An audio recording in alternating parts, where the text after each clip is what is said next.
Hello, my name is Colin Doyle, and I'm a Senior Systems Engineer with Juniper Networks. In this video, we will be building a Raspberry Pi console server. My current console server is this Raspberry Pi 3. As you can see, it currently has 3 serial interfaces connected with an additional USB port available. As you can also see, I have more than 3 devices sitting here on this shelf. I do try to keep everything connected out of band so I can SSH in, but this isn't always practical when I'm building and trashing configurations to answer a customer question or quickly test a use case. Recently, there were 6 firewalls on this table that I needed to cluster and upgrade, and I could only work on 3 at a time.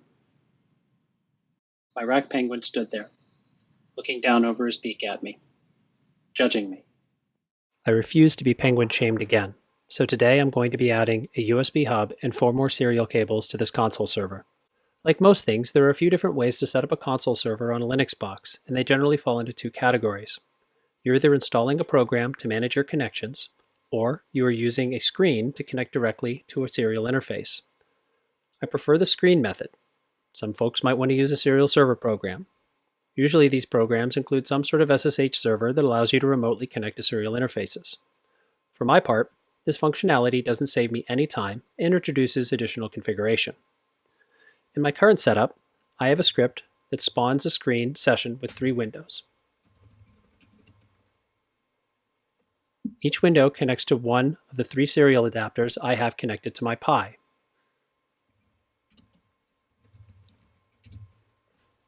When I want to get to the console of, say, a node in my SRX cluster, I simply reattach to the screen session. I can move between screen windows using Control-A and one of the numbers on my keypad.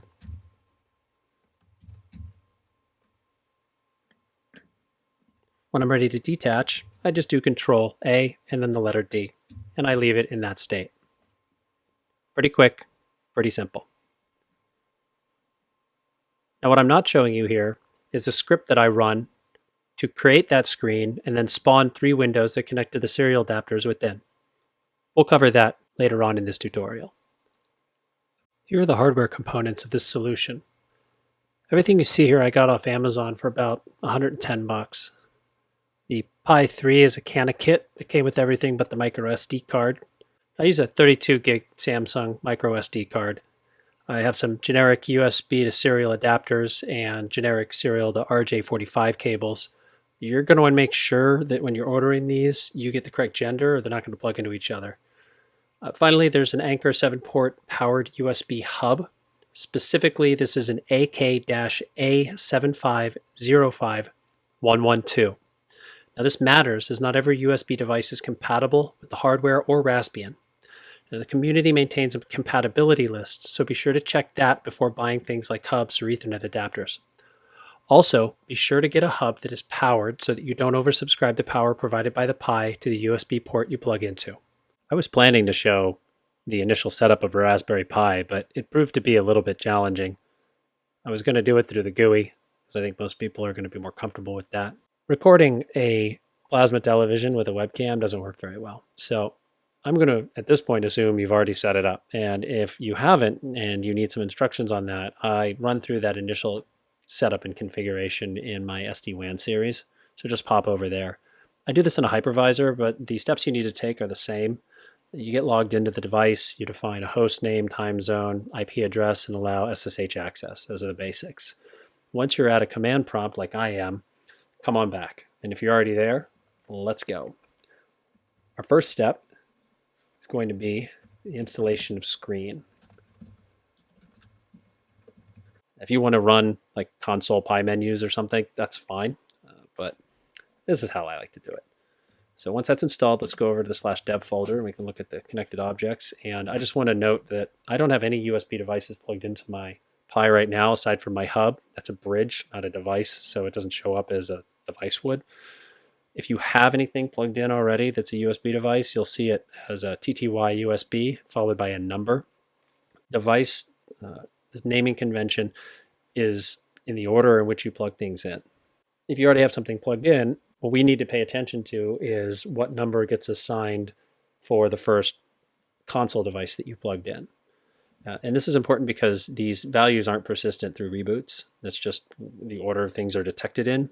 But we can make it deterministic right now by plugging these USB consoles in particular order. Now, for me, my hub is numbered 1 through 7. So the order that I plug them in, which port they go into in that order, is pretty straightforward. But for you, if you don't have a numbered hub, or if you're using the USB ports on the Pi itself, you'll want to decide which port you consider to be, your console 1, and then console 2, and console 3, and so on. And then we'll use the device IDs for those particular hardware to make that sticky. So I'm going to go ahead and plug in my first console USB device into port 1 of my hub. And we'll see two things now. We'll see a TTY USB 0, and we'll also see the serial folder has now been created. We'll go into that in just a minute. Now I'm going to plug everything else into my hub. That's 2 through 7. And I'm going to plug them in order. All right, done. Now we should see USB 0 through 6. And we do. So let's go into the serial folder, and there's two folders in here. There's a by path and a by ID. These folders create symlinks, essentially mappings, when you plug in your first USB device. So if I go into by path, we'll see that I have 7 objects in here, 7 symlinks. And if I do an ls-la, we'll see how they map. Now you see this isn't in order. It's actually ordered by the device IDs here, not the USBs. And this is where the problem occurs. If you don't make this sticky, these values can change. Even if the device ID, this one could be USB 2 on this boot, and we reboot it, and then it's USB 5 the next go around, which means that when you connect to it, you'll be basically connecting to whatever that other console is plugged into. And it can make tracking what you're plugged into kind of a pain in the butt. So we're going to create our script, but we're going to create it using this value. Now we still need to connect to whatever this value is, but we'll let the script handle all that. Let's start by going back to our home directory. This is where I'm going to create my script because I don't want to have to navigate anywhere to run this. And I'm just going to create a console.sh. Now, I've already done all this work, so I'm just going to paste this in and I'll explain what it's doing. Well, it's missing the S, I guess. Let's get up there and add that. The first line starts screen. It starts it in a detached state running as a daemon and names it console.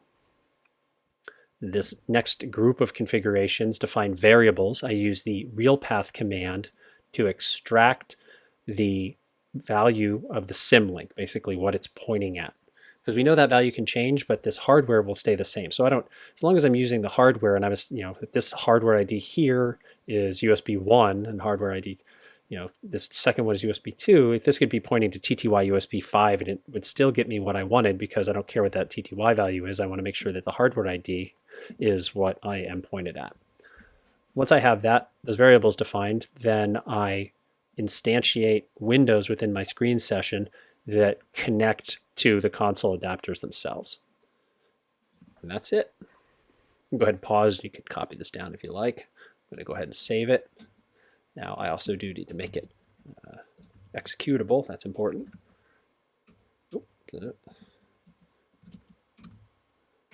Alrighty.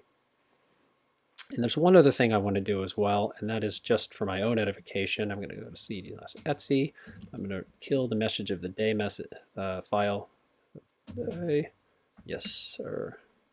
Oh, bang. And I've already got my pre-canned splash. Trollface here makes a very good point. Don't try to scroll within your screen. Screen doesn't handle scrolling all that well, and I generally don't find this to be much of a problem for the work that I'm doing. If it is a problem for you, then maybe this isn't the right way to go. But I don't know. For a lot of the work that I do, I don't need to scroll. I can use the scroll wheel on my mouse, I should say. I can just use the arrow keys, the page up and page down within the device that I'm actually working on. All right, that's it. So let's see what this all looks like. I shut down my Pi, I carried it over to my lab, and I plugged everything back in. Now we're just going to log into it here. We'll get our prompt, and we'll go ahead and start our screen session. You can just leave this running. Usually I do, so this step I'm about to do is usually not necessary. All right, we can verify it's running again. Just showing, not necessary. Let me see that screen's running and it's attached. So we do sudo screen-r to reattach. And it should attach us to window 1. In this case, that should be the node 0 and a SRX 340 firewall cluster. Hello? Might be taking a second to respond. Let's jump over to 2. Hey, look at that. There's the node 2. Node 1, hello. There you are. That was a device thing, not a console thing.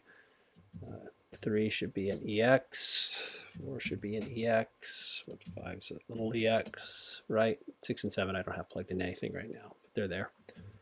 And that's it. I just use Control A, and I can use the number keys to jump back and forth between the different screens. And since I know which console is plugged into which device, it's always going to be the same device that I connect to. If you haven't used Screen before, you can do Control A and then question marks, and Shift / key, and you'll get a menu here to show you how to navigate.